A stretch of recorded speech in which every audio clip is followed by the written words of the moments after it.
Bom dia a todos e a todas. Eu sou a Corrine Fontanella, a diretora nacional da Câmara de Comércio França-Brasil, e sejam muito bem-vindos ao nosso último evento da Câmara deste ano, nosso último evento de comissão, é o evento 44, para ser mais preciso.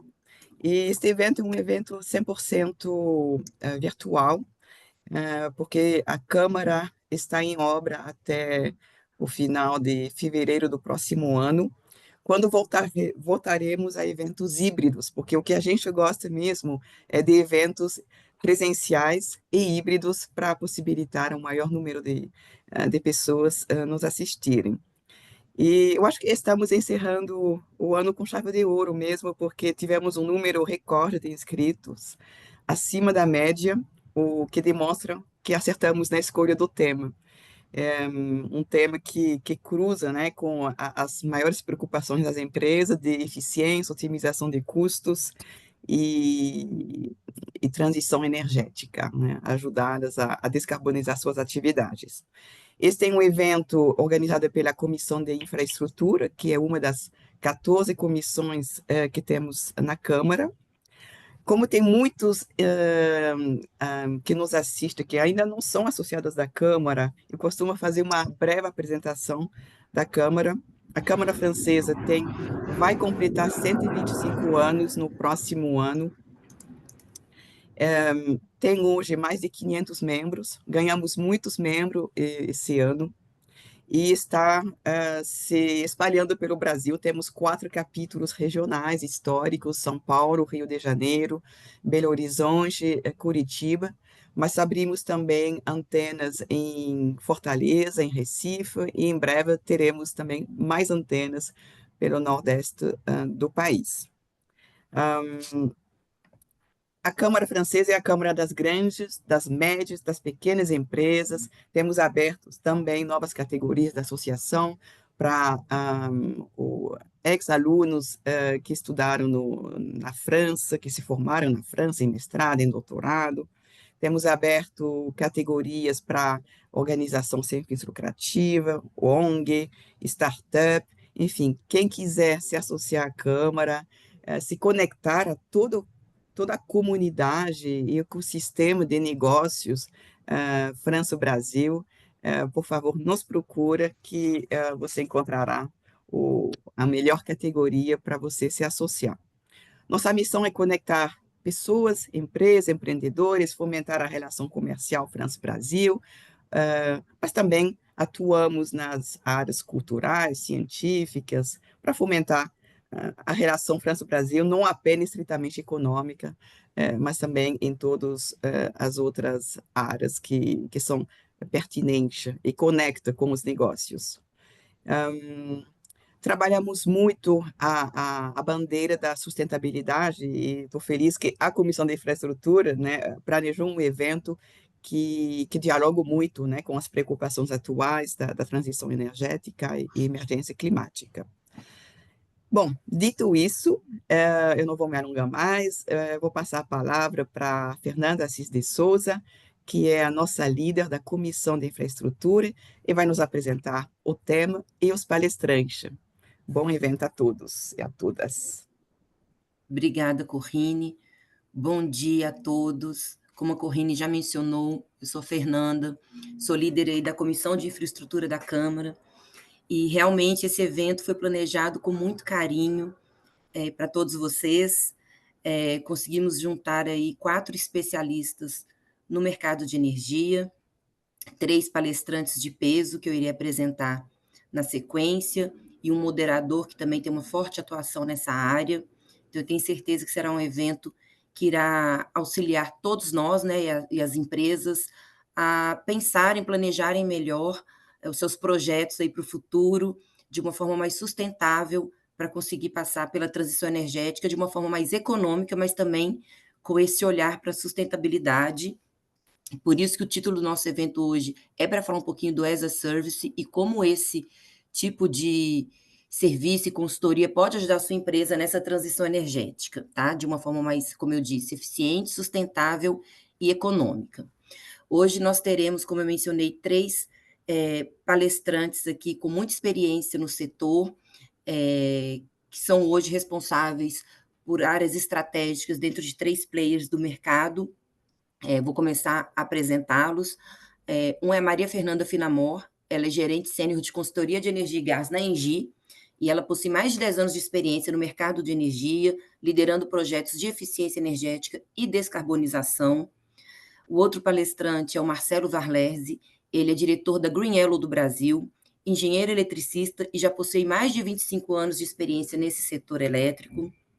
E o terceiro, mas não menos importante, é o João Carlos Salgueiro de Souza, que é gerente de vendas e responsável pelo desenvolvimento de negócios da área de soluções de sustentabilidade da Schneider Electric para a América Latina e também possui mais de 30 anos de experiência no setor. Teremos como moderador o Felipe Pacheco, que é sócio do Xenu. Ele é responsável pela área de direito regulatório do escritório, mas que possui uma ampla experiência e uma forte atuação nesse mercado de energia. Ele será o responsável por coordenar aqui a dinâmica do evento, direcionar perguntas para os palestrantes. E em relação às perguntas, como a Corrine mencionou, nós temos muitos inscritos no evento de hoje, salvo engano, em torno de 100 pessoas inscritas.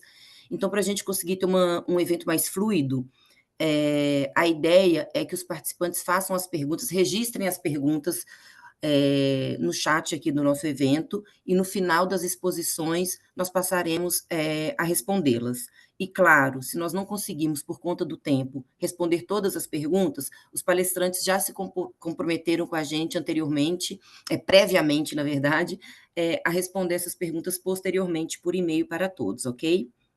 Então, para a gente também não perder tempo aqui com essa introdução, mais tempo, já que temos muito assunto a ser tratado, eu vou passar a palavra para o Felipe Pacheco, o moderador do evento. Obrigada a todos pela participação, pela presença.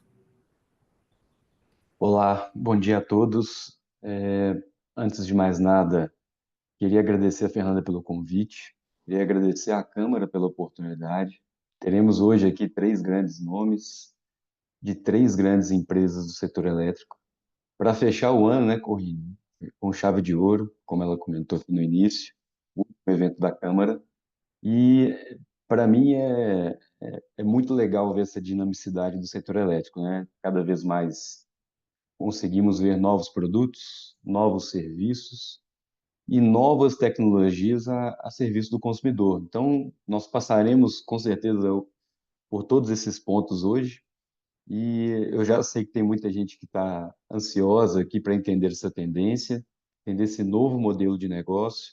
Então, a gente já vai direto ao ponto, seguindo o lema Ladies First.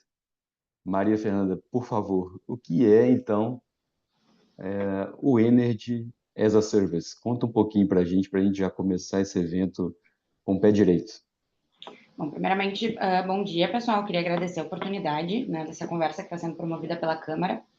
Agradecer a Fernanda, né, pela apresentação, Felipe pela moderação, meus colegas aí, o João e o Marcelo, que vão estar presentes conosco, e a todos os presentes aí que espero que participem conosco desse dia de hoje. Para quem não sabe, o CEO da Engie Soluções, ele é francês, então a gente acaba acompanhando de perto, né, as ações e o impacto da Câmara, da instituição, né, no Brasil, e a gente fica muito honrado de participar disso. Beleza? Então eu vou compartilhar a tela. Depois que eu compartilhar, eu não vou enxergar mais, então se tiver algum aviso, alguma coisa, eu peço que me informe. Pode deixar, a gente avisa.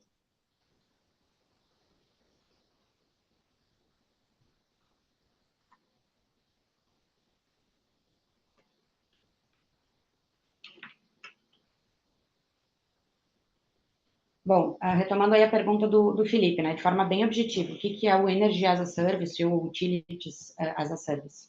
Então, ele é basicamente um modelo de negócio, né, que permite que as empresas acessem serviços essenciais, como energia, gás, vapor, de maneira direta, né, de maneira objetiva, sem investir diretamente na infraestrutura necessária.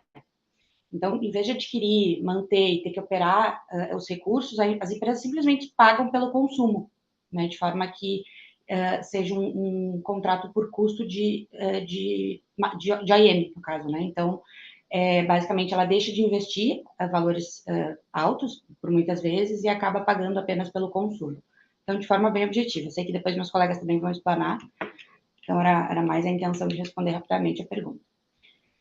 Bom, vou voltar um pouco, né, para explicar um pouquinho o contexto da Engie. Então, quem é a Engie, para que todos saibam. Então, a Engie ela é um líder mundial em energia de baixo carbono, ela é uma empresa francesa, que oferece aos clientes aí soluções energéticas personalizadas que ajudam na transição para a neutralidade de carbono. Então, ela tem um comprometimento de net zero até 2045. É um comprometimento bastante sério do grupo. Então, ele vem já há alguns anos travando iniciativas para conseguir realizar esse marco. Então, hoje a Engie entende que não adianta apenas produzir e vender energia limpa, né? Ela precisa investir também em sistemas de energia em baixo carbono para os seus clientes. E aí que entra as soluções, eu vou estar falando um pouquinho mais sobre isso. Bom, em termos globais, né? Então, a Engie, como eu disse, ela é um player francês, ela é o segundo maior no ramo de energia no mundo. Então, ela é uma referência de energia em baixo carbono e serviços que atingem esse objetivo. Então, está comprometida aí com a transição do carbono zero por meio do consumo, né, reduzido de energia de soluções. Então, ela não se resume apenas em produzir energia limpa, que é uma coisa também a qual ela se compromete, ela se propõe também a ajudar a redução do consumo propriamente dito. Então, ela fica sediada na La Défense, na França, e está presente aí em mais de 70 países. Bom, no Brasil, ela é uma empresa que existe há alguns anos, né, desde 1996, que foi quando ela ganhou o primeiro projeto. Esse primeiro projeto foi uma concessão para a construção de uma hidrelétrica, que só foi entrar em operação aí 4 anos depois. Então, atualmente, a gente tem uma capacidade instalada de 10 gigas. 100% dessa capacidade é proveniente de fontes renováveis. Então, 2 anos atrás, a Engie ela concluiu a venda da última térmica fóssil, em linha com esse comprometimento. Foi uma venda totalmente oportunista, né, aos compradores, porque o mote era realmente a sustentabilidade e limpar 100% a matriz. Então, ela era uma usina aí bastante rentável, mas que foi vendida muito em função desse objetivo, que ele é maior aí a outros interesses. Bom, o que o Utilities as a Service ele permite, né? Então, basicamente, ele é um modelo, como eu falei, ele é um modelo de negócio que permite que as empresas acessem na forma de serviço, né? Serviços essenciais como energia, água e gás, de maneira sob demanda, sem que precise necessariamente investir valores altos aí nessa infraestrutura. Isso permite que ela mantenha o foco no business. Então, os clientes que a gente tem hoje, eles têm outras preocupações, que é produzir veículos, remédios, enfim, de todos os diferentes segmentos. Então, isso permite que eles foquem no seu business. Ele permite também a economia circular, né, que nada mais é do que transformar a despesa de capital, que seria o CAPEX, em uma despesa operacional, que é o OPEX. E isso significa que as empresas elas acabam podendo usar recursos avançados, né, sem que elas façam um alto investimento, porque afinal de contas elas utilizam isso a partir de parceiros, e aproveitando aí a eficiência de especialistas, né, que gerenciam e inovam constantemente nas suas áreas, né, no setor. Também propõe a sustentabilidade e inovação, que é um ponto que a gente fala bastante. Então, os fornecedores eles acabam tendo esse incentivo de utilizar tecnologias mais modernas, como IoT, e inteligência artificial, né, para reduzir impactos ambientais, custos, e estar sempre modernizando seus serviços. E como eu falei antes, ele acaba não tendo um custo alto associado a isso, né? Afinal de contas, ele está se propondo a atingir esse objetivo a partir de um parceiro. Qual que é a importância de ter uma consultoria para guiá-lo nessa jornada? Né? Que aqui acho que é o ponto principal aqui que eu me proponho a explicar. Então, embora o conceito ele pareça simples, quando a gente fala, ele é bastante complexo, né? Ele não é nada trivial. E ele envolve mudanças estratégicas que precisam ser bem consolidadas dentro dos negócios. Então, por que uma consultoria especializada é essencial? Porque ela precisa avaliar a viabilidade desses projetos. Então, nessa avaliação, ela faz um mapeamento de todas as necessidades específicas. Então, nem todos os serviços ou áreas da empresa são candidatos naturais para o projeto, né, para esse modelo. Então, por isso que precisa ter uma análise bem conjunturada para verificar esse contexto. A consultoria ela pode identificar quais são os processos mais adequados a passarem por isso, né, e qual a ordem de priorização. E com base nas análises de consumo, custos e impactos, ela auxilia aí na tomada de decisão. Bom, ela também é bastante importante ali na escolha de provedores confiáveis. Então, às vezes o cliente ele reclama, né, quando a gente cobra no projeto, que o fornecedor XPTO ele oferece fazê-lo de graça.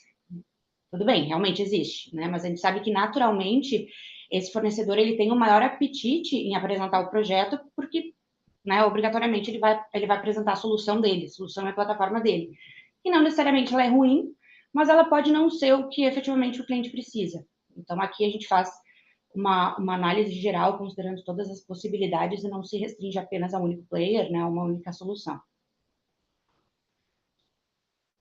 Bom, a consultoria ela também precisa auxiliar nesse planejamento estratégico, então ela deve também planejar essa transição, então ela deve conseguir comparar todas as opções, auxiliar o cliente na tomada de decisão e depois planejar essa transição.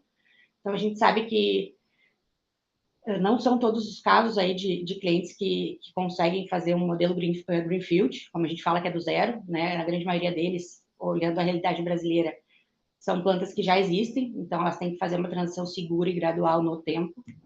Então a gente acompanha toda essa situação. Conformidade e sustentabilidade, né? Então a gente também mantém o comprometimento legal, né? No que é possível, no que tem de regulação prevista e considerando também todas as estratégias ali alinhadas ao ESG, que a gente sabe que variam de empresas para empresas. A consultoria ela também permite o monitoramento contínuo, então ela acompanha os resultados, identifica oportunidades, estabelece KPIs, então basicamente ela dá essa visão mais holística e direcionada aí junto do cliente, para que ele possa acompanhar no dia a dia o resultado desse trabalho.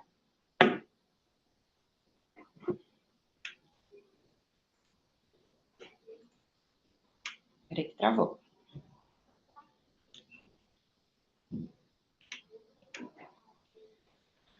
Bom, falando um pouco em consultoria, então, a gente é a maior consultoria especializada em gestão de energia no país, a gente tem mais de 90 colaboradores, 25 mil unidades gerenciadas, então a gente trata com bastante cuidado, porque como eu falo aí diariamente, a gente está cuidando do dinheiro dos outros, né, o compromisso deve ser ainda maior do que cuidar do nosso próprio dinheiro.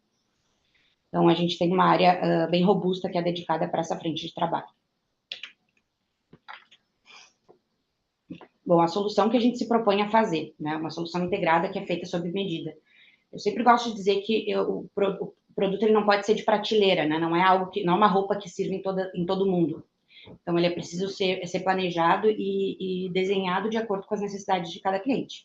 Isso remete inicialmente a um projeto, né? O próprio nome diz, as a service. Ele é a entrega de um serviço e não é um produto propriamente dito de prateleira.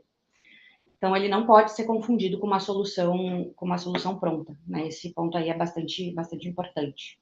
Então, ele requer um mapeamento, ele requer medição, ele requer um estudo, né, uma concepção de projeto, requer uma engenharia bastante robusta também acompanhando todas essas etapas. Então, acho que está longe aí de ser algo trivial. Meu vizinho, por exemplo, da praia, e eu gosto de usar esse exemplo porque traz um pouco disso, né? Ele se gabou de ter colocado energia solar na casa dele. E eu tenho já há alguns anos, e andava tendo alguns problemas com a concessionária com relação à compensação. E aí eu fui conversar com ele para entender e tal, como é que tinha sido a experiência dele, porque é sempre legal trocar sobre isso. E aí ele me contou que tinha importado, né, tanto os painéis quanto o conversor diretamente da China, que tinha estudado como fazer no YouTube e tal, e que contratou um EPC para instalar. E que estava muito feliz porque ele tinha nisso economizado mais de 30% em frente aos vizinhos, ali, em relação aos vizinhos que tinham feito a mesma coisa. Inclusive do que eu, né? Então, eu fui entender, como curiosa, eu pedi para observar a fatura e eu achei que a geração ela estava baixa, né, diante do projeto. Então, basicamente, ele fez a mesma coisa do que eu, economizou 30%, eu queria entender, né, se ele estava tendo a economia esperada, inclusive ele tinha 2 painéis a mais. E ao ver a conta, eu achei a geração baixa. Quando eu subi para o meu quarto, eu fui olhar pela janela e eu entendi o porquê. Porque os painéis eles haviam sido colocados na parte mais baixa da casa, que seria em cima da garagem, uma parte que tem aí sombra durante todo o período, né, do dia, tanto de manhã quanto, enfim, à tarde, ou sombra pela minha casa, ou sombra pela própria casa do vizinho. Então aí eu pergunto, teve projeto? Possivelmente não, né? Então essa economia, talvez ela não se confirme no tempo, né? Bom, investimento. Investimento, eu acho que é bem interessante, um exemplo também para citar, sintetizar essa lógica. Eu tenho um cliente que é do agronegócio e ele sempre comenta que se ele tiver que decidir entre investir em eficiência energética ou comprar um trator, ele vai comprar o trator, né? Afinal de contas, é o core business dele. Então, aqui a gente se propõe a investir né, e fazer toda essa parte de investimento no projeto em si, fazendo com que o cliente possa manter seu CAPEX aí para o seu core mesmo.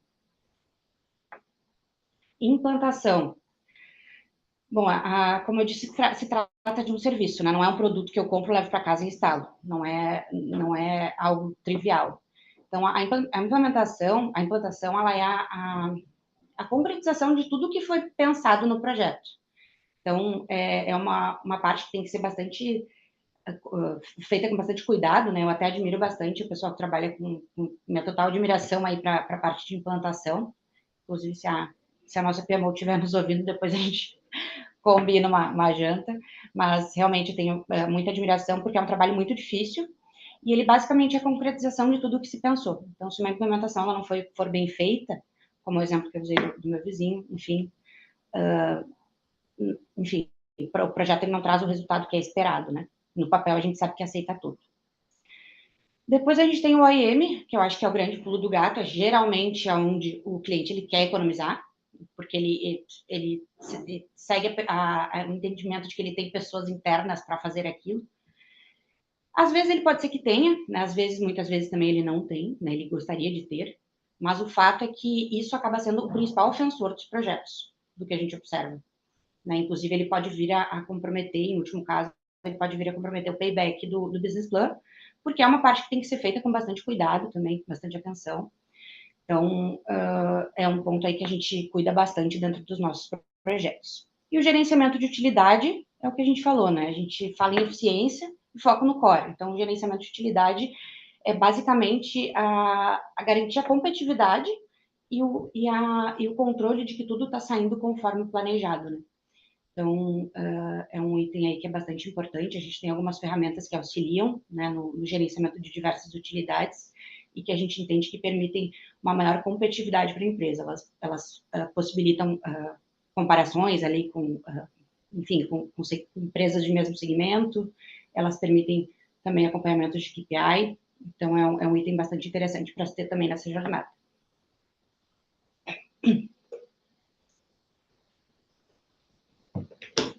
Bom,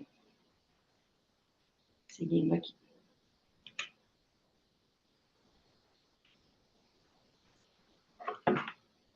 Peraí que travou.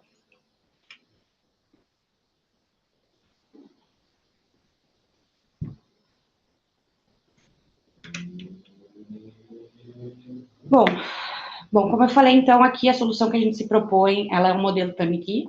Então, a gente é contratado desde a idealização até a entrega do projeto e depois com a posterior com a entrega do OIM. A gente faz todo o investimento e a gente cobra o cliente a partir da remuneração da economia dele. Então, parte da economia que a gente se propõe, que a gente garante a entrega, ela é devolvida aí como forma de pagamento a essa prestação de serviço.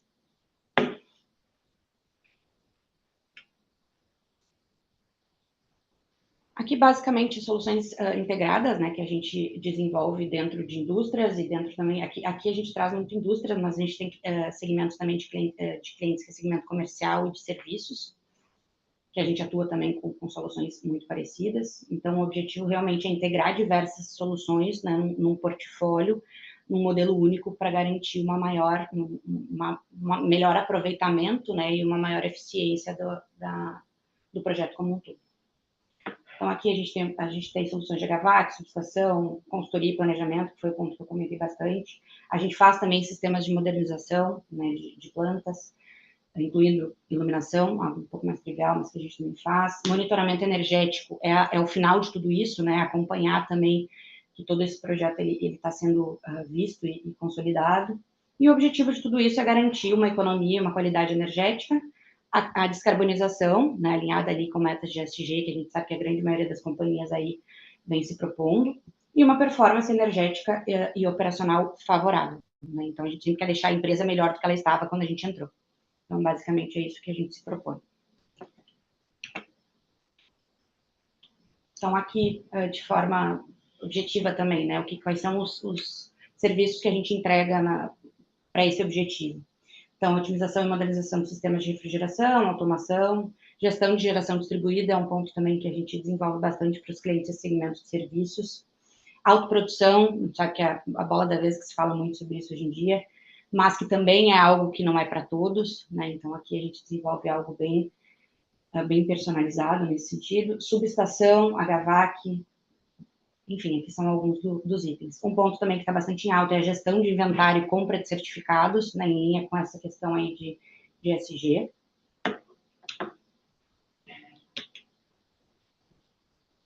Então, basicamente, aqui os segmentos, né, industriais, edifícios comerciais também pagam conta de energia, né, e às vezes contas bastante altas. Shopping centers, bancos, aeroportos, data centers, cidades, varejo multi-site. Então, é contraintuitivo que eu queira fazer um modelo, né, um produto único que atenda a todos esses diferentes segmentos. Então, é bem importante entender de qual segmento que a gente está falando para ter uma certa similaridade, mas ainda assim ele é um projeto que ele precisa ser feito sob medida. E era isso, pessoal. Obrigado, Maria Fernanda. Muito bom, bem detalhado e autoexplicativo. E eu tenho certeza que o Marcelo também vai poder nos brindar aí com mais informações. Marcelo, como que isso funciona? Explica um pouquinho mais do Energy as a Service e eu posso considerar que isso também é um plano de assinatura ou é muito mais do que isso? Por favor. Bom dia a todos. Queria também começar aqui cumprimentando, acho que todos os presentes aqui no nosso webinar de hoje. Agradecer especialmente a Câmara pelo convite, em nome da Fernanda, cumprimentar o Felipe, moderador, e meus colegas aqui, palestrantes, a Maria Fernanda e o João da Schneider, tá? Vou, antes de começar aqui, só compartilhar aqui, me avisem, por gentileza, quando vocês já estiverem vendo na minha tela, por favor.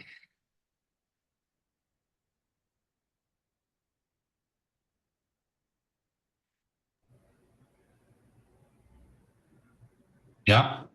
Sim. Já apareceu. Sim. Perfeito, excelente. Então, pessoal, eu acho que ainda bem rápido e complementando, acho que o que já foi muito bem abordado aí pela Maria Fernanda anteriormente. É um prazer hoje poder estar falando aqui com vocês desse tema, desse modelo de negócio, né, que é o as a Service, ou o Energy as a Service, ou o Utilities as a Service. Existem várias formas aí que o mercado de energia ele define aí essa modelagem de negócio. A gente tem visto nesses últimos anos que esse modelo ele é uma tendência cada vez mais forte, tá? Por empresas e a gente vê principalmente empresas, né, baseadas na Europa que têm, eu acho que, planos de descarbonização, eu acho que numa fase mais avançada, mais acelerada, mais emergencial. A gente vê muitas empresas hoje, grupos multinacionais, tendo políticas internas no sentido de definir que novos investimentos em utilidades energéticas devem ser realizadas com esse modelo de negócio as a service, né? Então, eu acho que, trocando em miúdos, o as a service ele é a possibilidade que qualquer empresa, qualquer negócio ele tem de contar com um terceiro, que é uma empresa especializada em energia e especializada em utilidades energéticas, vamos chamar assim dessa forma. Então, toda empresa que tem demanda por utilidades energéticas, seja ar-condicionado, seja iluminação, seja energia elétrica em si, eletricidade, seja água quente, seja água gelada, seja vapor, seja ar comprimido, as empresas têm a possibilidade de fazerem a geração, né, dessas utilidades através de um terceiro, que vai ser esse parceiro, que vai ser o responsável por fazer 100% dos investimentos, tanto na compra dos equipamentos, na instalação desses equipamentos, e depois, durante a vida útil desses equipamentos, essas empresas também vão ter algum tipo de responsabilidade na operação e na manutenção desses equipamentos. Então, trocando em miúdos, as a service, sobre a ótica do cliente, significa muito trocar CAPEX por OPEX, tá? Então, isso traz naturalmente uma série aí de benefícios para o negócio, para a empresa, seja de qual segmento ela for, e eu vou abordar um pouquinho mais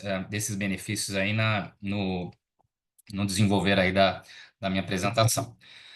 Vou rapidamente, sem perder muito tempo aqui, falar um pouquinho da Green Yellow, a empresa que eu trabalho, que eu estou aqui representando hoje. Então, a Green Yellow também, assim como a Engie, uma empresa francesa, né, baseada em Paris.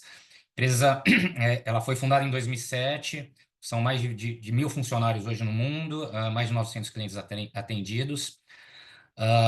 Hoje em operação em 18 países, a Green Yellow, e mais de 2 bilhões de euros investidos para financiamento dos contratos, tanto de geração renovável e eficiência energética. Tá? A empresa tem hoje, globalmente, está chegando próximo a 1 gigawatt-pico de capacidade solar em ativos de geração solar fotovoltaica instalados, e os projetos de eficiência energética nossos, né, eles geram uma economia anual da ordem aí de 525 gigawatt-hora ano, tá? Então, são números aí bem relevantes. O que a empresa faz, tá? A Green Yellow se propõe a ser um parceiro acelerador da transição energética e da descarbonização dos nossos clientes. Então, como que fazemos isso? Através da implementação de ativos de geração renovável, né, que são os ativos de energia de geração solar fotovoltaica que a gente desenvolve, e depois a gente atua na eficiência energética, que nada mais é ajudar os clientes a consumir menos energia, otimizar o consumo de energia e energéticos, né? E evitar ali o que a gente chama de desperdício. A energia mais barata é sempre aquela que não é consumida. Rapidamente aqui no Brasil, a gente tem operação no Brasil já desde 2014, completamos agora esse ano 10 anos de operação no Brasil. Temos mais de 230 megawatt-picos já de usinas solares em operação comercial.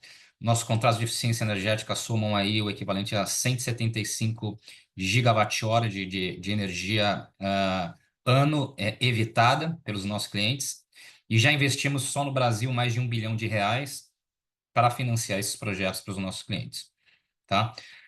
Aqui o footprint global da Green Yellow, como eu mencionei, hoje em operação em 18 países, e uma empresa aí também num forte ritmo aí de crescimento, de expansão. Nosso principal acionista hoje, nosso controlador é a Ardian. A Ardian é um fundo de private equity europeu, é o segundo maior fundo de private equity na Europa, são franceses também.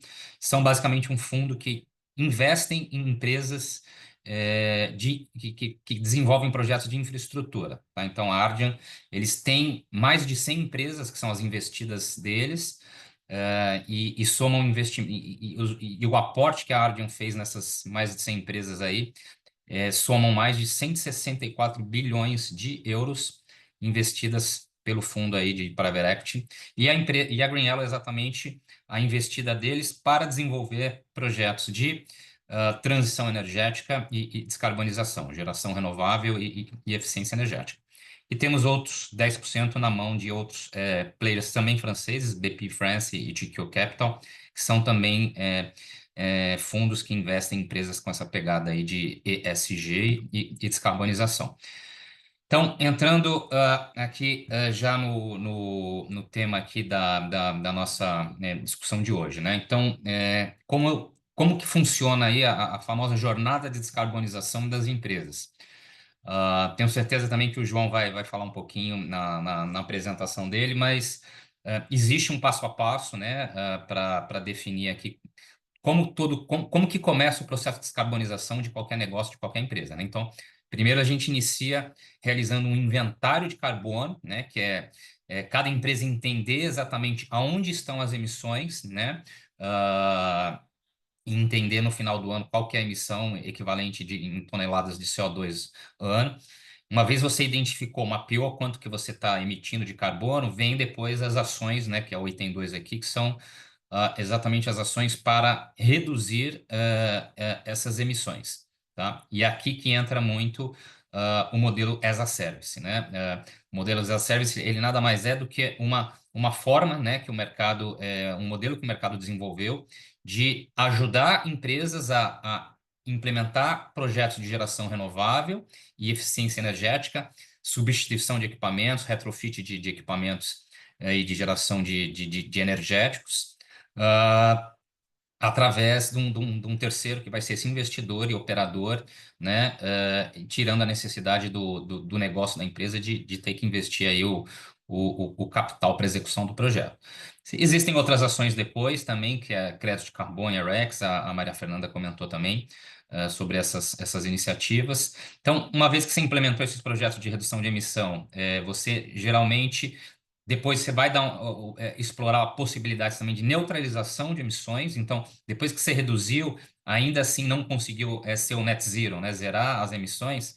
Existem algumas empresas que oferecem serviços de compensação, né? Então, por exemplo, plantar mudas de árvores que vão fazer captura de CO2 na natureza, né? Na atmosfera. Então, são ações aí que você contabiliza como ações de redução aí de emissões. E depois de tudo isso feito, naturalmente no item 5, você implementa um programa dentro da companhia para fazer a gestão anualmente de tudo isso e garantir que isso é acompanhado e monitorado aí com o passar dos anos, tá? Então, a Green Yellow, ela atua exatamente nesse modelo de as a service, né? O mercado aí conhece por algumas siglas, é o famoso BOT, né? O Build, Operating e Transfer. Tem gente que conhece como modelo OPEX, né? Que também, como eu mencionei, esse modelo as a service é transformar CAPEX em OPEX, mas a Green Yellow exatamente tem esses dois principais business que eu mencionei. Aqui no quadrinho do meio vocês estão vendo o nosso braço de geração local renovável, que a gente tem feito muito aqui no Brasil principalmente, desenvolvido sistemas de geração solar fotovoltaico locais, né, dentro do site do cliente. Aqui a gente está vendo um supermercado que instalou os painéis aqui no seu telhado. É o que a gente chama de behind the meter, né? Então, geralmente é um cliente que já está no Mercado Livre, ele já tem um custo de compra de energia barato, mas ele vai gerar ali geralmente 10, 15, até 30% do que ele consome naquele site, ele vai estar gerando localmente através desses painéis, e ele consegue usar a flexibilidade do PPA que ele tem para reduzir o quanto que ele vai comprar de energia em megawatt-hora da comercializadora ou da geradora, seja de quem ele está comprando essa energia no Mercado Livre. Então, isso é uma solução que a gente tem visto muito interesse no mercado. Fazemos também nesse modelo de as a service, né? Assumindo toda a responsabilidade dos investimentos e do AM depois. Eficiência energética, mesma coisa. Então, eu já mencionei aqui as principais utilidades que a gente atua. Então, iluminação, ar-condicionado, água gelada, água quente, vapor, ar comprimido, motores elétricos, todas as utilidades ou insumos, né, que envolvam aí consumo de energia elétrica ou queima de um combustível fóssil são objetos de estudo aí, fazem parte do escopo aí de um projeto que nós podemos desenvolver. E temos também uma comercializadora aqui dentro da Green Yellow, que também faz migração Mercado Livre e a gente oferece serviço de gestão de energia para alguns clientes, tá? Voltando para o as a service, né, que é onde eu quero agora gastar aqui meus próximos minutos. Como é que funciona um contrato, né? Entrar um pouquinho mais no detalhe aqui para vocês entenderem. Aí, claro, existem algumas variações, aí existem vários players no mercado que oferecem esse modelo. Alguns têm algumas particularidades, né? Mas acho que de forma geral eu vou tentar abranger aqui como que as principais empresas trabalham, né? Então, o cliente, na verdade, que tem a necessidade da geração daquele insumo, daquela utilidade, ele vai entrar em contato com essa empresa que eu vou chamar aqui de especialista em utilidades energéticas. Essa empresa parceira, ela vai ajudar desde o início ali na fase de concepção de projeto, né? Então, projeto básico, projeto executivo. Essas empresas são especializadas em energia, elas têm equipes de engenharia, né, dentro de casa, que têm essa capacidade de atuar na especificação técnica, qual que é o melhor design, né, a melhor tipologia de projeto ali, para garantir que aquela utilidade, aquele projeto vai ser implementado com o melhor custo-benefício e com a maior eficiência energética possível, né? Entregando uma redução de despesa para o cliente. Então, a empresa apoia o cliente também nessa definição de projeto. Uma vez definido aí projeto, esse parceiro, né, especialista energético, ele assume 100% do CAPEX, tanto de compra de equipamento quanto de instalação, tá? Então, o cliente, ele não põe a mão no bolso, ele não despende um centavo ali no negócio, na execução aí do contrato, do projeto. Então, o parceiro, 100% do CAPEX fica sob responsabilidade do parceiro. O parceiro ele vai fazer todo o gerenciamento da obra, né? Toda a parte de procurement, de sourcing, de suprimento dos equipamentos, da instalação. Ele vai executar aquela obra em padrões aí de QHSE, de qualidade, de segurança aí internacionais, né? As empresas internacionais no caso. Todo esse risco de obra fica na mão aí do parceiro, né? E geralmente, após o comissionamento daquele projeto, né? Depois do comissionamento, o cliente começa a ter o benefício financeiro da redução da conta de energia ou a redução do consumo daquele energético, né? Daquele combustível fóssil. Após o cliente começar a contabilizar o ganho financeiro, geralmente começa o período de cobrança, né?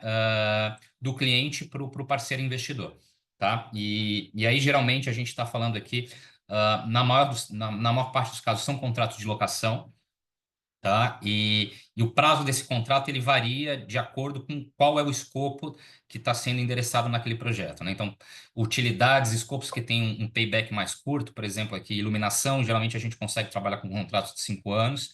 Quando você vai falar em ar-condicionado, água gelada, uma usina fotovoltaica, que você tem paybacks um pouco mais longos, geralmente aí a gente vai para 10, 15, às vezes até 20 anos de contrato de locação, tá? Durante a operação e a manutenção, a fase do AM também é um ponto importante aqui, porque existem empresas que vão num modelo mais light no OEM, né, onde o cliente, às vezes, ele é o responsável pelo OEM e o parceiro investidor ele faz mais um monitoramento só da operação e a manutenção desses equipamentos. E podemos ir até o Full as a Service, não, o Real as a Service, onde o cliente não faz nada, o parceiro ele é responsável por toda a operação e manutenção e ele tem que entregar no final do dia ali aquela utilidade e existe um contrato ali que vai reger ali toda a forma como essa utilidade vai ser entregue, né? Inclusive, existem contratos que falam em garantia de performance. O investidor, o parceiro energético, ele tem uma obrigação de redução de custo, de redução de despesa de conta de energia. Existem algumas formatações aí nesse sentido, tá? E é assim que funciona, tá? Queria falar um pouco agora, nesse meu penúltimo slide aqui, falar sobre os benefícios, tá? Eu acho que também, não menos importante, eu listei alguns dos principais benefícios aqui desse modelo as a Service. Queria começar falando pelo primeiro, né? Acho que é o mais intuitivo, que é a possibilidade que o cliente tem de executar esses projetos sem ter que fazer o desembolso aí do capital, né? Então, naturalmente, isso dá a possibilidade do cliente de redirecionar esse recurso financeiro que ele tem, que ele iria direcionar para comprar aqueles equipamentos, instalar. Ele pode direcionar esse recurso para execução de outros projetos, né, preferencialmente outros projetos mais alinhados com o core business dele, e deixar o parceiro especialista em utilidades energéticas tocar o que for relacionado a utilidades energéticas a insumos, né? Isso dá uma possibilidade também desse cliente desengavetar aqueles projetos que ele já estudou, ele sabe que ele tem que trocar aquele equipamento, mas ele nunca teve aprovação no orçamento, ou o payback desses projetos são muito longos, e nunca teve aprovação aí da diretoria para executar. Então, esse modelo as a Service é uma possibilidade também de você tirar da gaveta e executar esses projetos. E, finalmente, também ele dá uma possibilidade, como a maior parte desses players que oferecem serviço de as a Service são empresas estrangeiras muito capitalizadas, você tem aqui, o cliente tem a possibilidade de implementar esses projetos numa escala grande, tá? Então, fazer a implementação de vários projetos que tem essa demanda intensiva em capital de forma simultânea. E aí trago um exemplo, a Green fechou agora no passado com o Carrefour lá na França. A gente vai instalar telhados solares em estacionamentos em 400 supermercados do Carrefour lá na França, né? Estamos falando aí de quase 380 megawatt pico que vão ser instalados aí em 3 anos. Então, estamos falando de um capex associado aí elevadíssimo e essas empresas têm essa capacidade de capital para fazer o deployment desses projetos aí num prazo curto. Próximo benefício aqui que eu quero mencionar, tá? A desconsolidação, né, desse ativo dentro do balanço, né? É outro ponto, às vezes, é importante. Então, a partir do momento que a empresa vai ter um parceiro que vai ser o dono daquele equipamento e vai ter aquele equipamento no balanço do parceiro e não mais no balanço da empresa, você tem essa possibilidade de desconsolidação daquele ativo dentro do balanço da empresa, né? O que a gente chama de off-balance sheet. E isso traz uma melhoria em indicadores financeiros aí do cliente, principalmente indicadores de solvência. Isso dá para o cliente uma melhor capacidade de negociação de empréstimos, de financiamentos com bancos, né? Essa possibilidade de desconsolidação. Outro item importante aqui, acho que é um benefício, né? A possibilidade de contribuição e a responsabilidade do parceiro na operação e manutenção desses ativos, né? Então, cliente foca no seu negócio e deixa que o parceiro vai ser o responsável aí por fazer a operação preventiva e manutenção preventiva, corretiva desses equipamentos, tá? Dá a possibilidade do cliente focar no que ele faz de melhor. Mais um benefício aqui, possibilidade natural de renovação e modernização de um parque de equipamentos que muitas vezes é antigo, o cliente não conseguiu trocar. Esse modelo ele dá essa possibilidade também de renovação, de ter equipamentos mais novos, mais eficientes, que vão também contribuir para uma redução do custo da despesa associada com a geração daquela utilidade, daquele insumo. Tá? Outro benefício importante de mencionar aqui, a previsibilidade que os clientes têm com o custo associado à geração daquela utilidade pelo longo prazo, né? Então, se estivermos falando aqui de um contrato de 10 anos, o cliente sabe exatamente quanto que ele vai gastar para gerar aquela TR de água gelada, aquela tonelada de vapor, tá? Pelo prazo de 10 anos, ele não vai ter a imprevisibilidade de variação de custo aí, que a gente, principalmente no setor de energia, pessoal do Mercado Livre aí, sabe bem do que eu estou falando. E finalmente aqui, eu acho que o último benefício que eu quero mencionar é a questão do peace of mind, né? De novo, o cliente foca no que ele faz melhor, né? Tem um parceiro especialista aqui para executar a obra, o parceiro toma todo o risco de obra, então atrasou a obra, todo o ônus está no parceiro, o cliente só começa a pagar depois do projeto comissionado, tá? Então, acho que são os principais benefícios que eu quis consolidar aqui para trazer para vocês. E finalmente aqui meu último slide, desculpa, alguns dos nossos clientes aqui no Brasil, né? Então, Goiânia, ela nasceu dentro do varejo, né? Dentro do supermercadista, do segmento dos supermercados, mas hoje a gente vem crescendo muito forte para outros segmentos como shopping centers,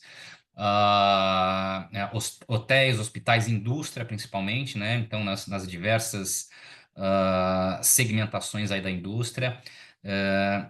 Era isso que eu queria passar para vocês. Agradeço mais uma vez a todos que nos acompanharam até aqui e fico à disposição na sequência aí para as eventuais perguntas. Excelente, Marcelo, muito bom. Obrigado aí por todas as suas explanações. Vamos passar a palavra agora para o João Carlos da Schneider, e aí, João, como que eu posso começar? Qual que é a jornada do cliente? Fala um pouquinho para a gente. Excelente pergunta, Felipe. Vou passar aqui a apresentação. Por favor, me avisem quando ela já estiver disponível.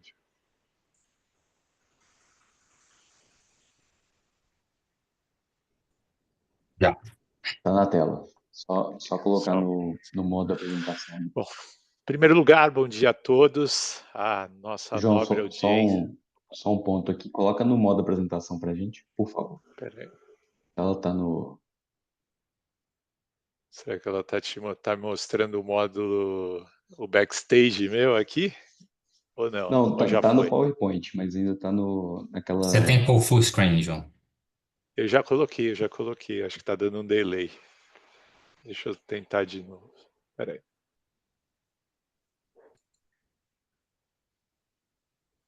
Me avisem aí se já mudou. Ainda não. Ainda não. Então Talvez tenha que compartilhar de novo. Vou descompartilhar e vou compartilhar novamente.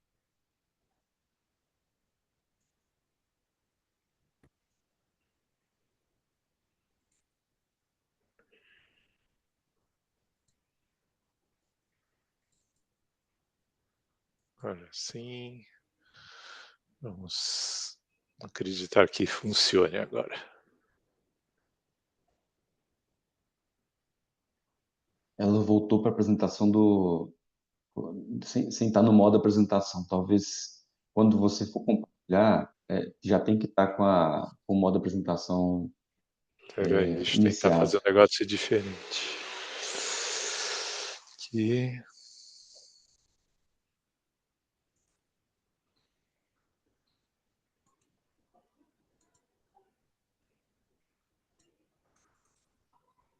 Peraí, só um minuto, deixa eu mudar uma coisa aqui.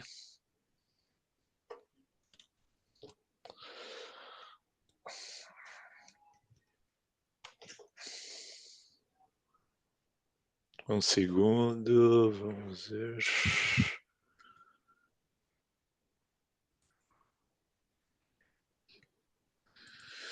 Vamos torcer para que agora dê certo. Vai dar.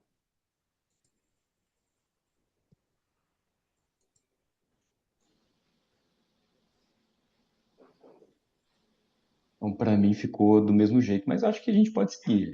Tá bem. Aqui, Tá. João? Vamos. Quer que eu compartilhe daqui? Te ajuda? Me ajuda, sim. Porque aparentemente não está entrando, então ajudaria sim. Enquanto isso, acho que a gente soluciona os problemas técnicos. Eu vou falando um pouquinho. Eu gostaria de novo de agradecer o convite da Câmara Francesa. A gente tem uma atuação bastante ativista dentro da Câmara Francesa, inclusive com muita força num dos GTs irmãos aqui, o de Clima, Meio Ambiente e Sustentabilidade. Então, sempre é um prazer estar abordando aqui esses temas relevantes como o Energy as a Service. Também agradecer a oportunidade de estar discutindo um tema tão relevante com nossos amigos aqui da Engie, da Green Yellow. E aí eu vou aproveitar para falar um pouquinho, muito rapidamente, da Schneider. A Schneider é uma empresa global de origem francesa, que hoje que no último ano faturou por volta de 36 bilhões de euros, e cujo principal negócio hoje é a sustentabilidade e a descarbonização. Para que vocês entendam, eu sempre uso como exemplo os nossos 2 indicadores nossos de sustentabilidade. Então, até 2025, nosso objetivo é ter 80% do nosso faturamento advindo de produtos, serviços e soluções que ajudam os nossos clientes nos seus desafios de sustentabilidade. E o outro indicador, a gente tem a expectativa de reduzir 800 milhões de toneladas de CO2 com a aplicação de nossas tecnologias por esses clientes. Aqui, falando mais especificamente da área que eu lidero, o desenvolvimento de negócios, que é a área de soluções de sustentabilidade da Schneider. Nós temos 5 eixos de atuação, o primeiro deles muito apropriado para o tema que estamos discutindo hoje, a eficiência energética. O segundo é a substituição do emprego de combustíveis fósseis, com ênfase na eletrificação. A digitalização, a economia circular e o crescimento verde, que é justamente empregar os 4 primeiros eixos no momento que eu estou preconizando ou desenvolvendo um novo empreendimento, um novo processo industrial, para que ele já nasça sustentável e ao longo do tempo entregue o menor impacto ambiental.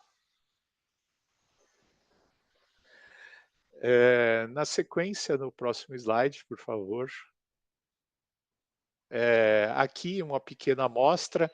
Então, o que norteia o nosso trabalho, tá? E o Felipe fez a pergunta para mim, como é que a gente começa?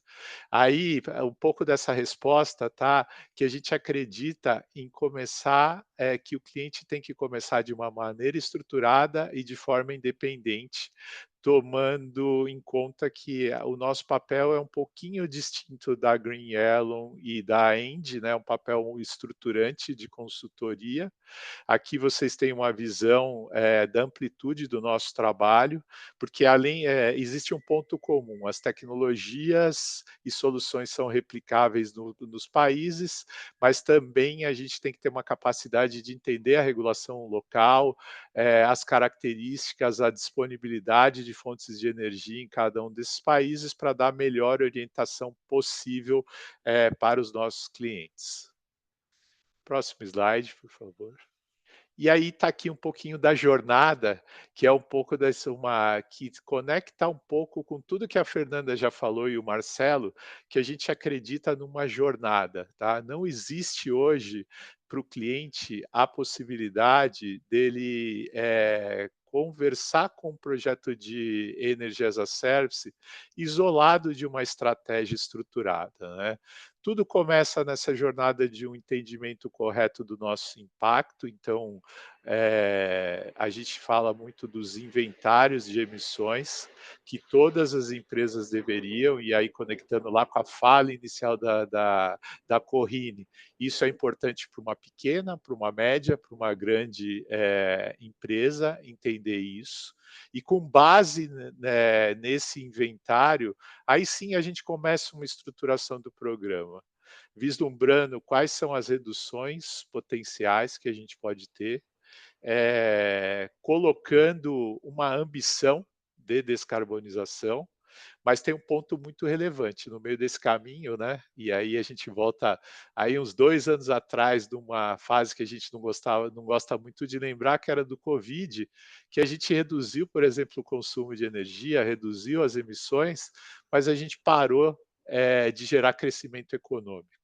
E aí o mais importante nessa jornada, o nosso papel também é que a gente possa efetuar essas reduções, mas possa também crescer, expandir os negócios e gerar impacto financeiro para poder também financiar todo esse processo de transformação. E aí, conectando com isso, né, no que a gente chamou ali de principal área de investigação, tudo começa por entender qual é o potencial de eficiência energética desse site. E aí quem já ouviu minhas falas, é um ponto que eu não posso abdicar de mencionar. Por que começar pela eficiência energética? Para evitar o que eu chamo de primeiro pecado capital. Aí o Felipe vai falar, mas o que é o primeiro pecado capital? É usar energia renovável para desperdiçar energia renovável, tá? Porque hoje a gente também tem um contexto de muitas empresas que buscam comprar energia renovável no Mercado Livre, e essa energia é empregada, por exemplo, em processos que não têm eficiência ou que têm perdas. Então, isso seria talvez um dos maiores desperdícios. Então, em primeira instância, olhar a eficiência energética, e aí na sequência também muito conectado com o que a gente está falando hoje, substituir.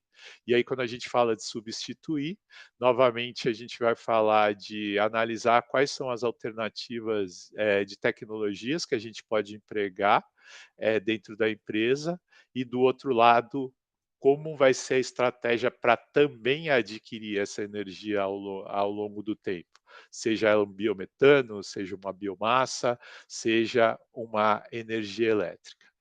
Falar um pouquinho, então, também temos a questão dos créditos, que a gente estava lá no slide. Obrigado, Fernanda, estou judiando de você.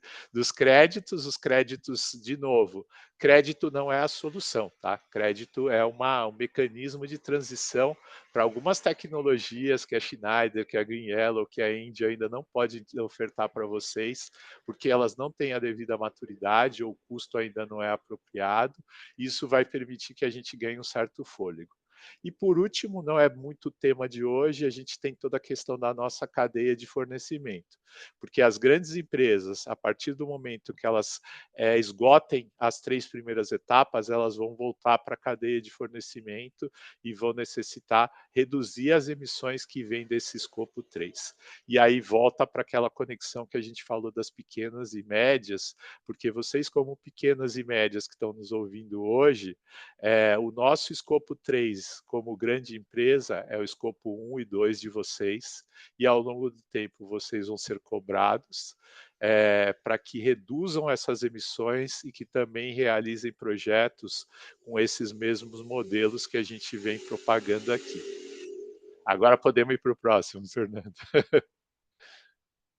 E aí uma coisa que é importante fazer, embora a gente esteja falando hoje, o nosso foco seja Energy as a Service, o mais importante é primeiro que a gente tenha uma visão de todos os projetos que a gente pode fazer dentro das empresas, dentro das organizações. E o que vai definir um pouco dos modelos também é a característica desses projetos, porque existem projetos que a gente pode fazer com baixo custo, com baixo investimento, até com nossos recursos próprios. A gente tem alguns outros projetos que a gente vai ter um investimento médio, um tempo de payback médio, que tem que ser analisados. E por último, sim, a gente tem projetos que vão ter um custo de investimento alto, um payback longo, mas que também tem uma característica muito específica que eu vou abordar no slide e fazer todas as conexões com o que os meus colegas falaram anteriormente. E aí vem o modelo, né? A Fernanda e o Marcelo apresentaram isso com uma outra estrutura, mas a primeira coisa que eu queria desmistificar para vocês é que algumas vezes a gente escuta do nosso cliente que ele não tem dinheiro para fazer o projeto de Energy as a Service. Na verdade, ele tem.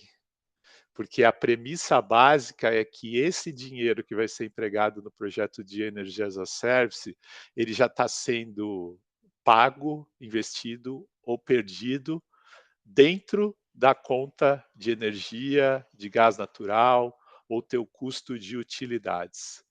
E o objetivo principal de propor um projeto de Energy as a Service é justamente converter essa eficiência que pode ser provida como meio de pagamento desse projeto, tá?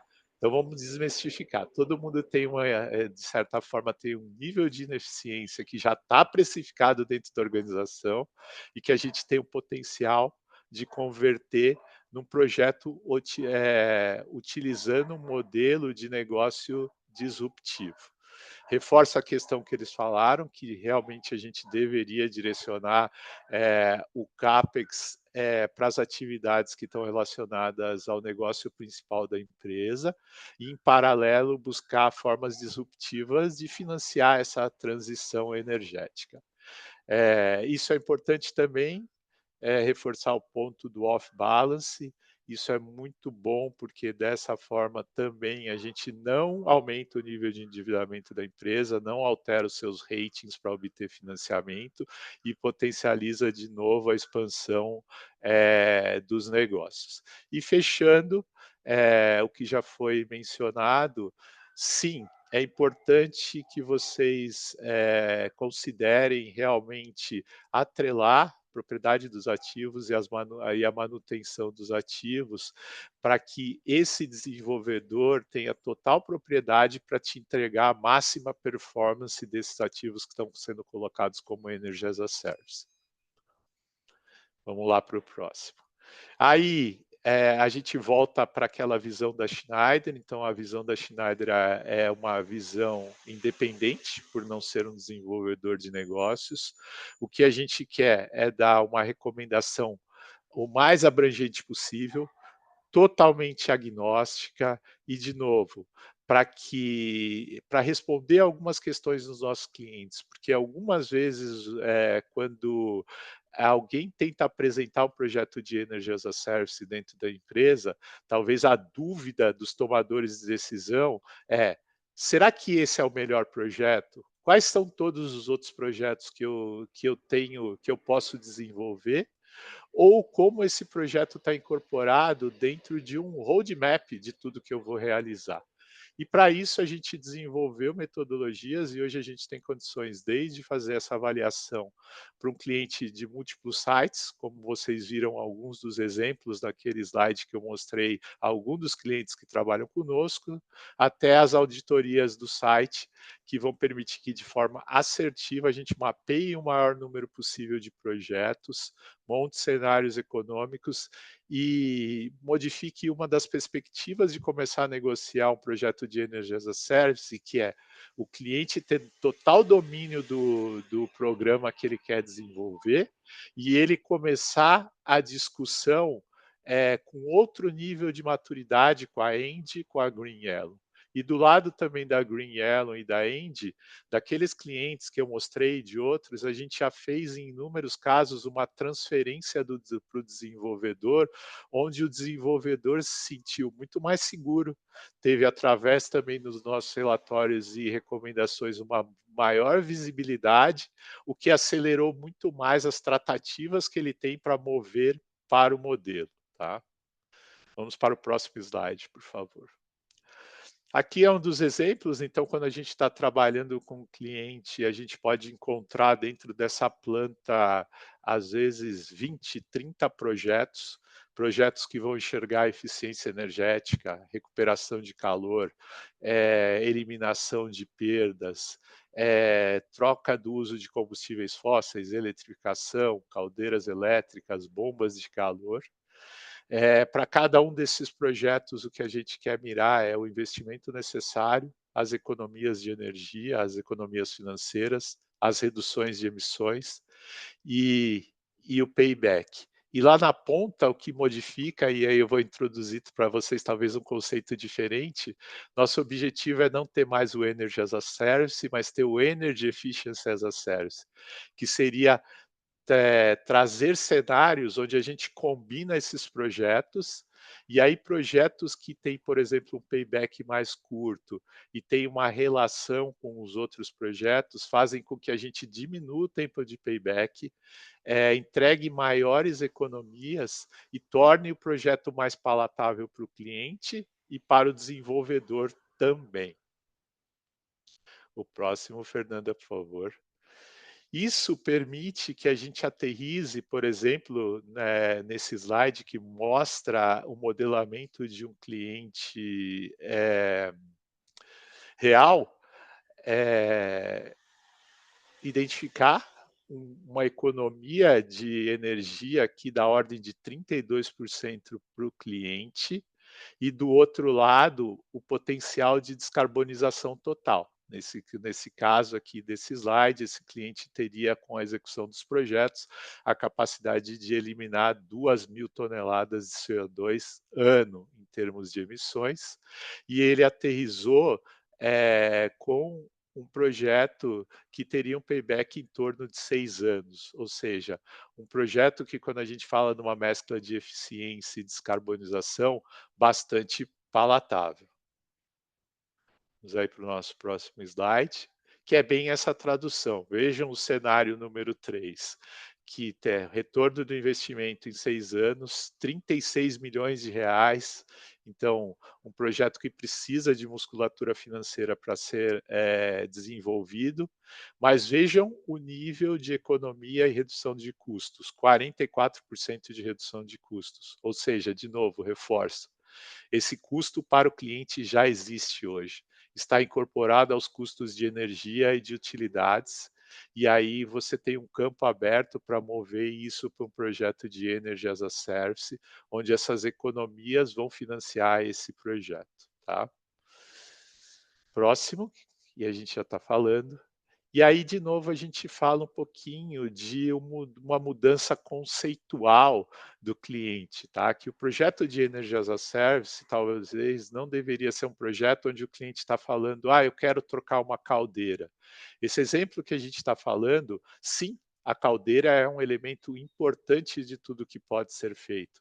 Mas quando a gente fez a análise de forma integral, de forma sistêmica da planta, a gente pôde combinar uma série de projetos, aplicar, por exemplo, bombas de calor, recuperar calor em certas partes do processo, melhorar os sistemas de automação, e lá na ponta, a caldeira que vai ser aplicada já não é do mesmo tamanho e mesma potência, já é uma caldeira otimizada.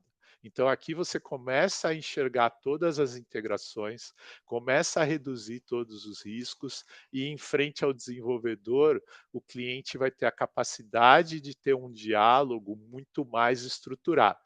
Da mesma forma que também nós vamos buscar, de forma independente, orquestrar esse processo, desenhar os protocolos de medição e verificação e mitigar todos esses riscos para o cliente. Próximo. E também vem aquela questão do roadmap, né? Montamos também o que seria uma jornada, qual seria a melhor forma de desenvolver esses projetos.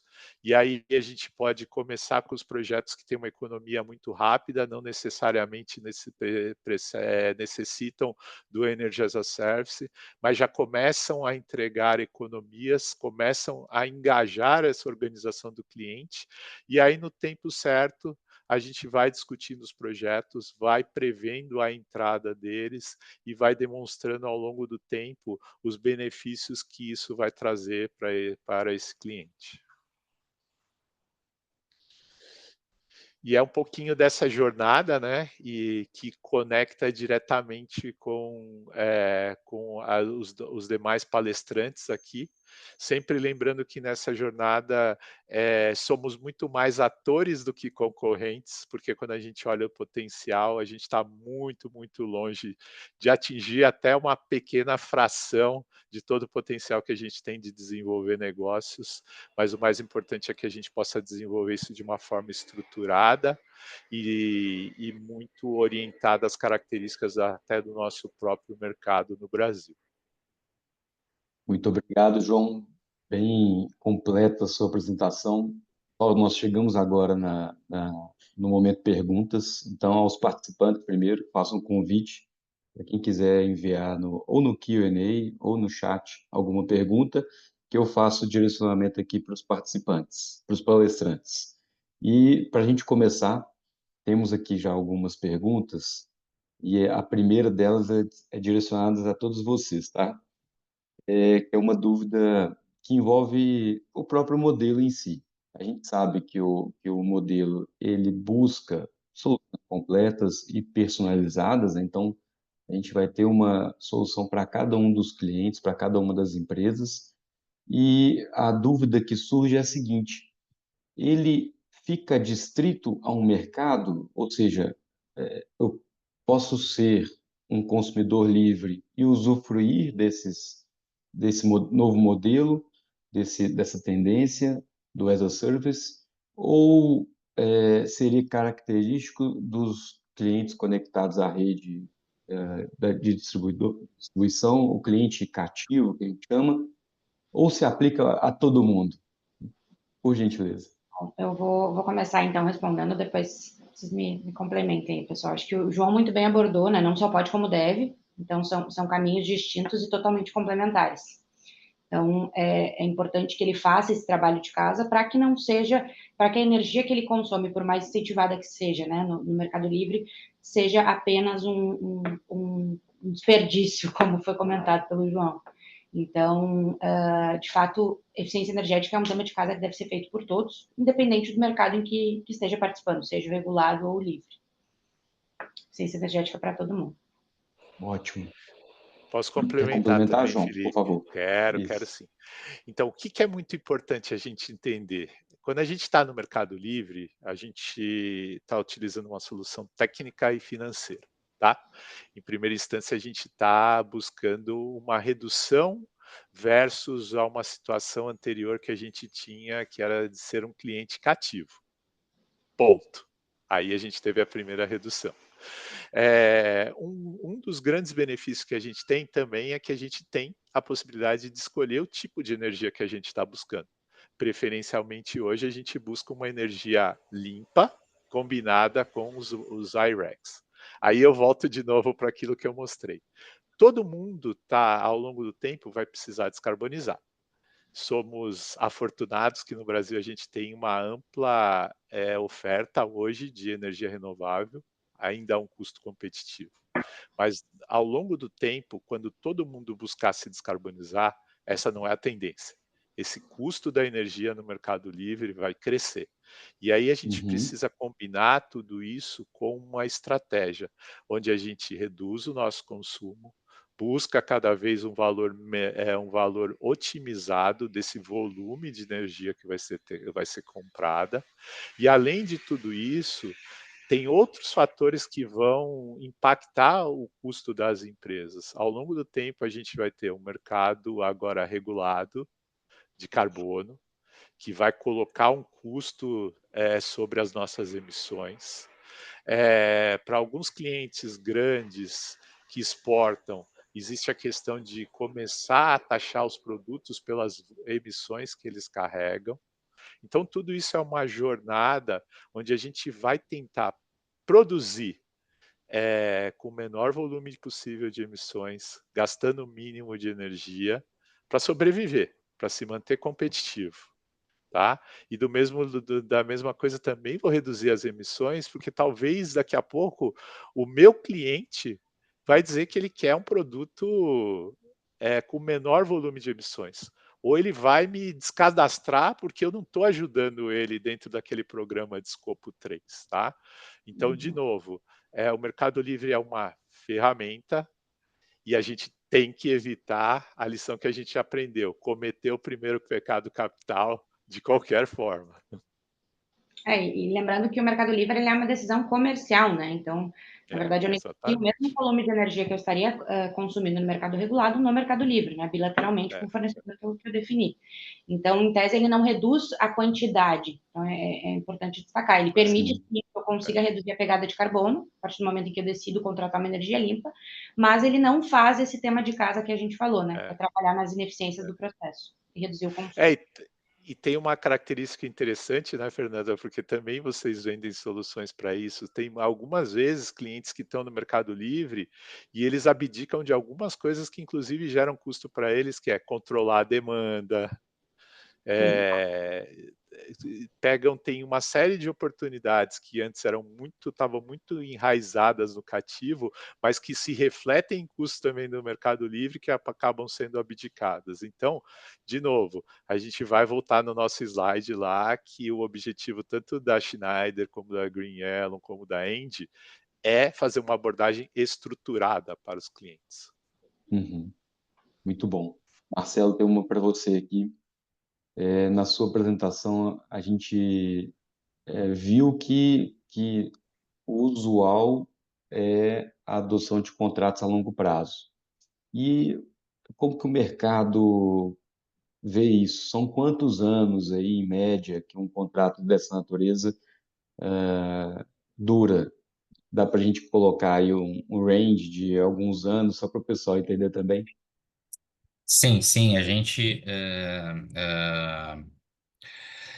não existe uma regra, né? Na verdade, quando a gente fala em definição dos prazos, né, da duração dos prazos contratuais aí dessas estruturas as a service, né? O que a gente tenta fazer, na verdade, e que vai ter impacto direto no prazo do contrato, eu procuro equilibrar o valor, né, das parcelas mensais, né, que o parceiro investidor aí vai estar cobrando do cliente, de forma de que o quanto que eu vou cobrar por mês para ele fique próximo, ou seja, inferior à economia que eu estou gerando através da implementação do projeto.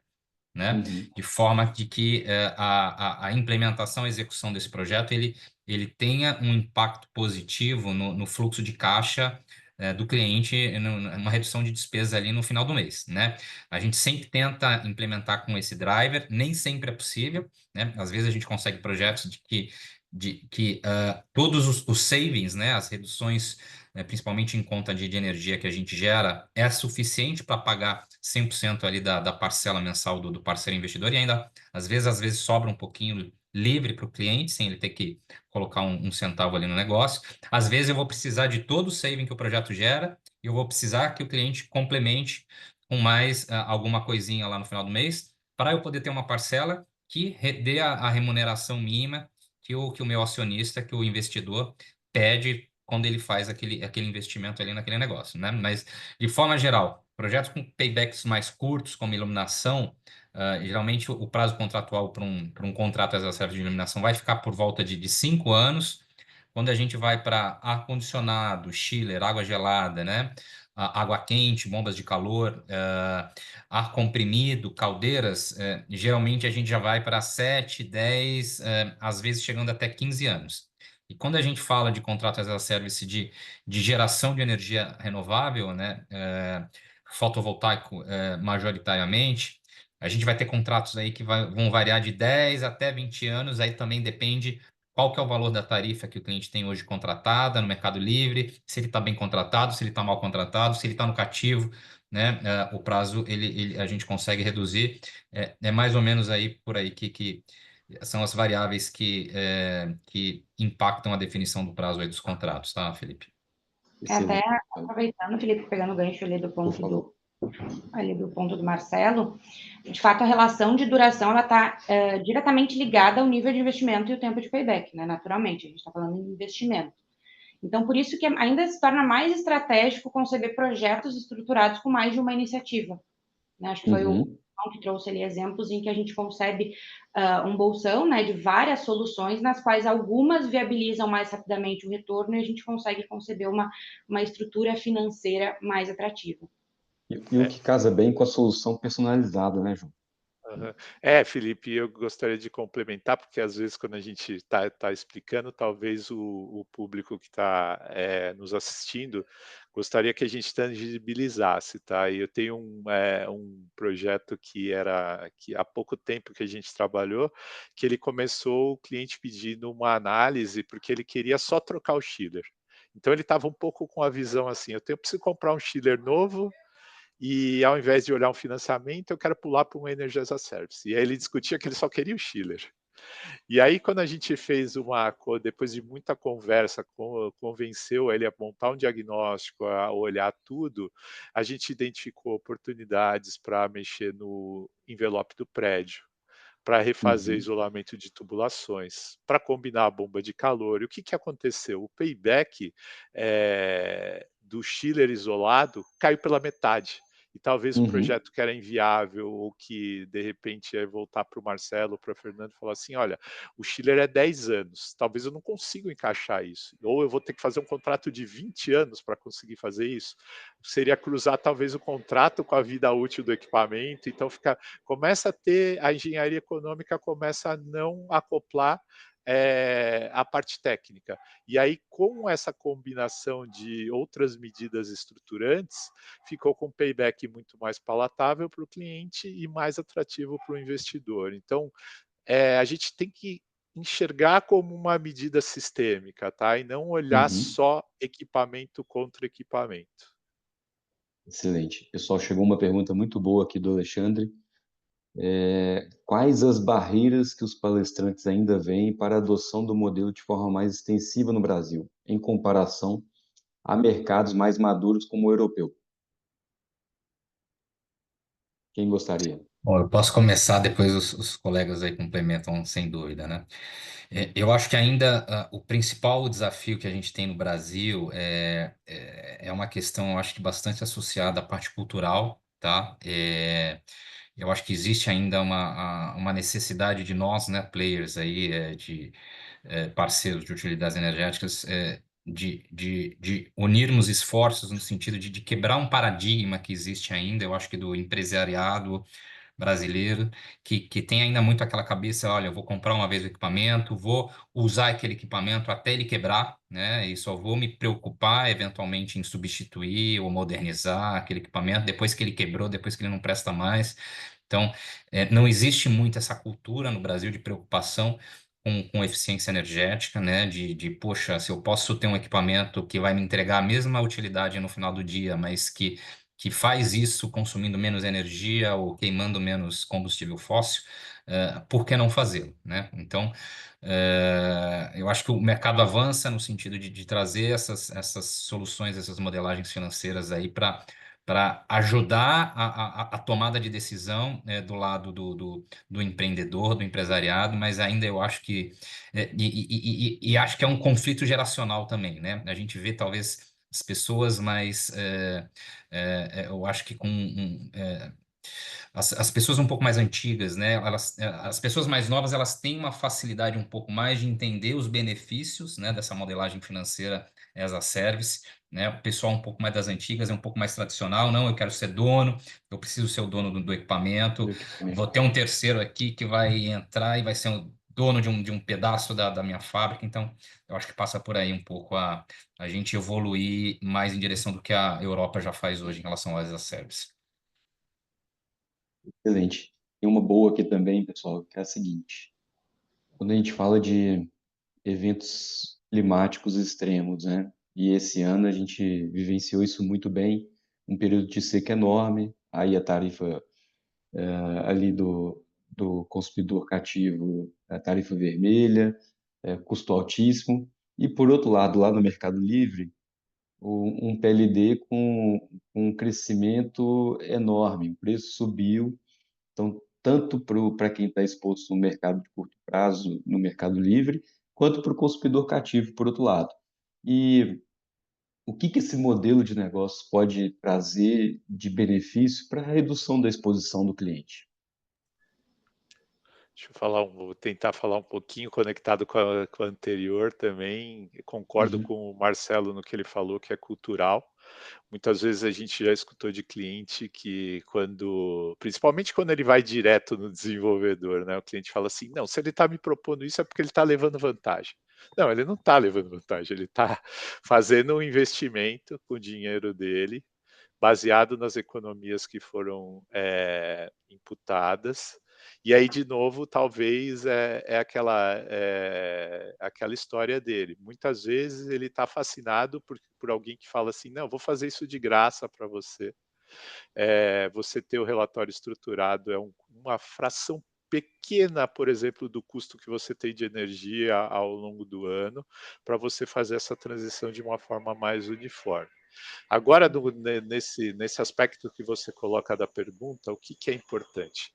É que tudo que a gente está olhando para fazer transição energética, e aí eu costumo falar um pouquinho diferente, não é transição energética, tá? Uma visão de manter a competitividade da empresa ao longo do tempo vai requerer que cada vez mais ela olhe contratos no longo prazo. Então, a melhor forma hoje que existe, por exemplo, para um cliente que é mais energointensivo de comprar energia é, por exemplo, o PPA, um Power Purchase Agreement, que vai te permitir comprar energia elétrica por um valor assegurado por 15 anos, por 20 anos. Uhum. E do outro lado, as utilidades que vão consumir essa energia também podem atrelar tudo isso, tá?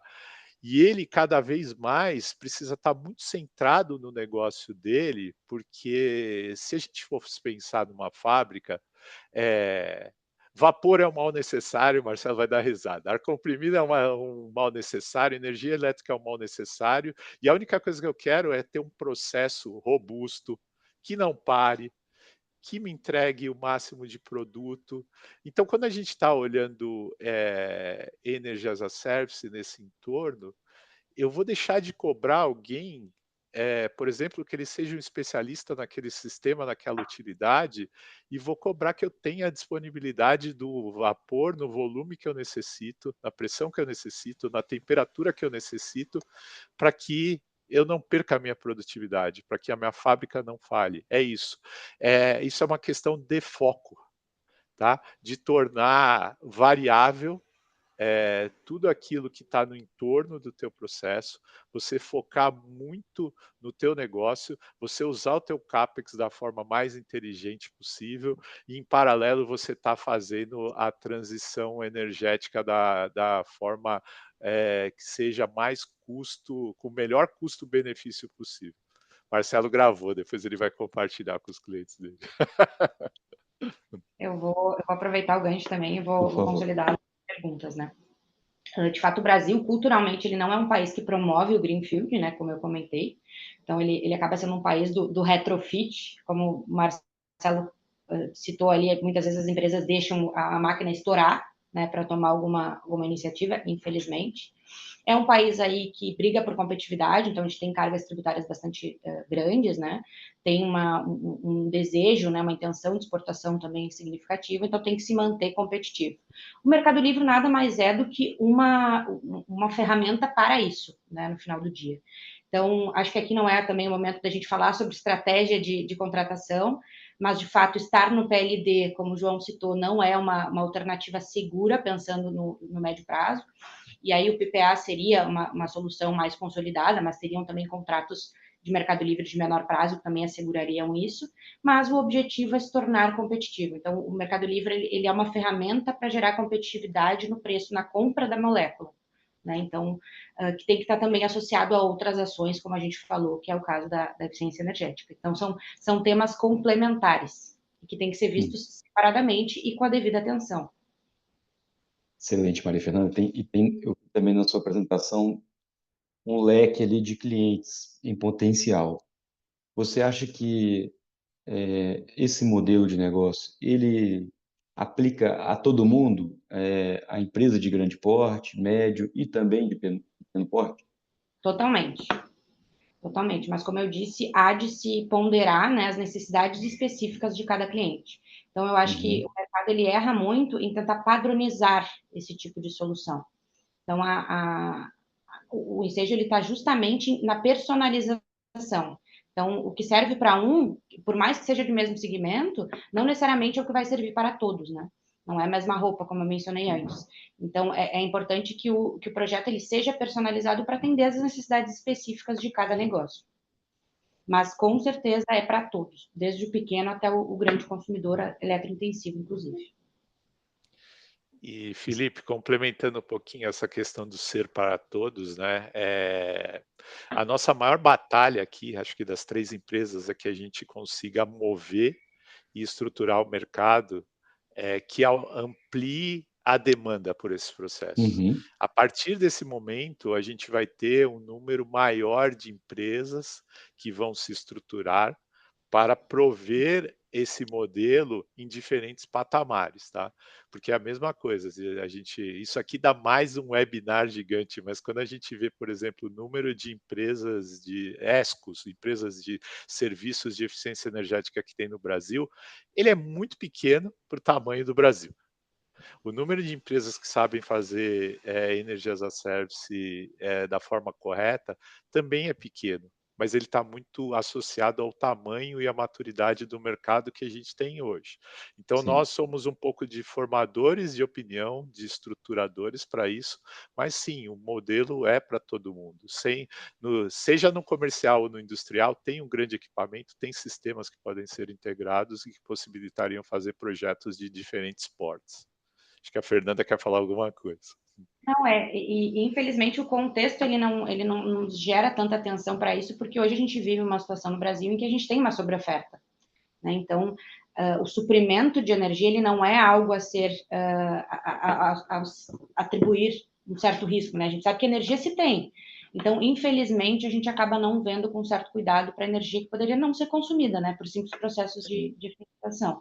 Então, infelizmente, a nossa matriz ela nos levou para uma situação que, como tem sobrando, talvez a gente não precise gastar tanta energia ali olhando para esse tema, né? Mas lembrando que isso é uma solução, que isso é uma condição atual, né? A gente teve momentos passados em que a gente viveu crises hídricas, né? Em que a situação ela foi um pouco distinta. Tiveram, inclusive, programas de governo para redução de demanda. Então, é algo aí que é totalmente do momento, né? O nosso mercado ele tem a característica também de ser bastante dinâmico. Então, quem sabe numa situação, né, que não aconteça, mas numa situação talvez de falta mais prolongada, a gente não veja esse tema ser tratado com mais cuidado, né, com mais atenção.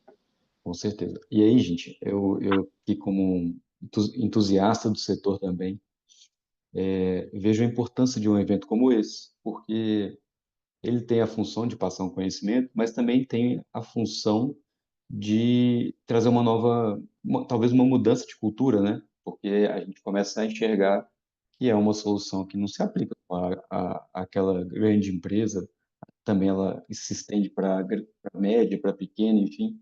Então, de fato, passa muito pela mudança de cultura. E o que a gente falou muito aqui hoje.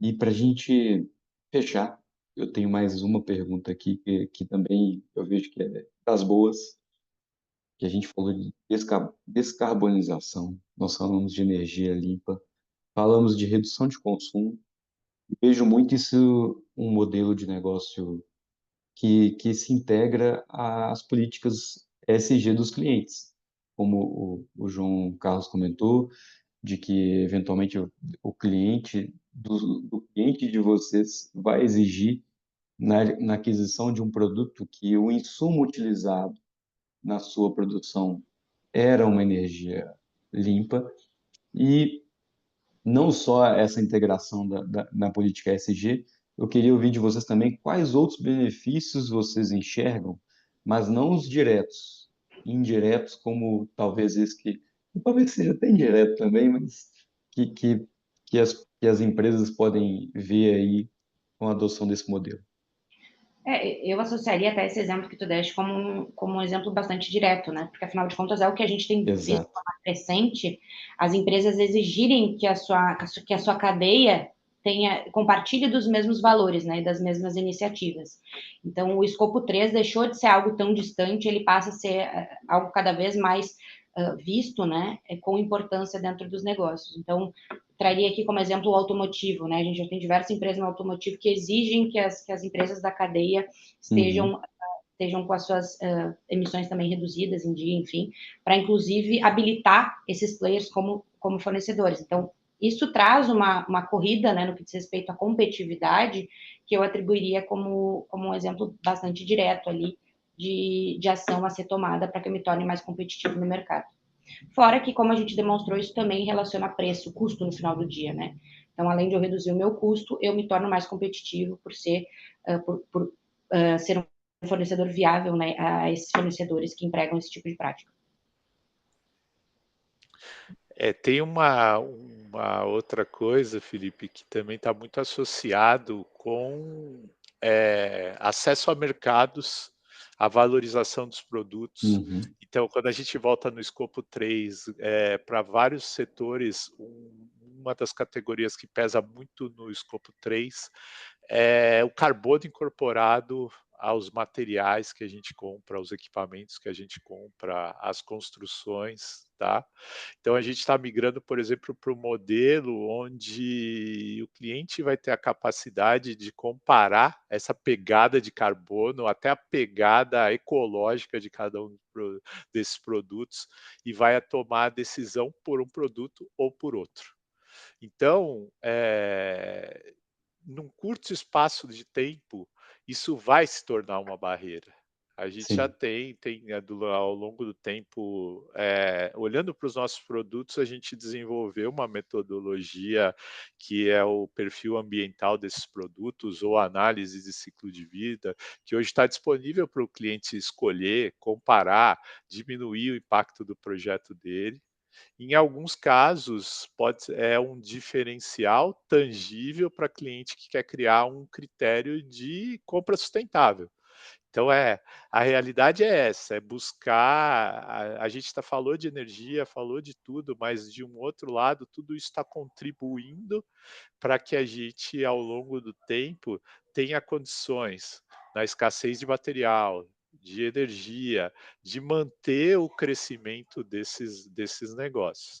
E aí eu falo de novo, né, voltando lá nos indicadores de sustentabilidade da Schneider, um deles foi: a gente se comprometeu a reduzir pela metade as emissões dos nossos 1.000 principais fornecedores. Então, eu comecei a escrutinar, a ajudar eles a desenvolver o programa e fazer esse movimento.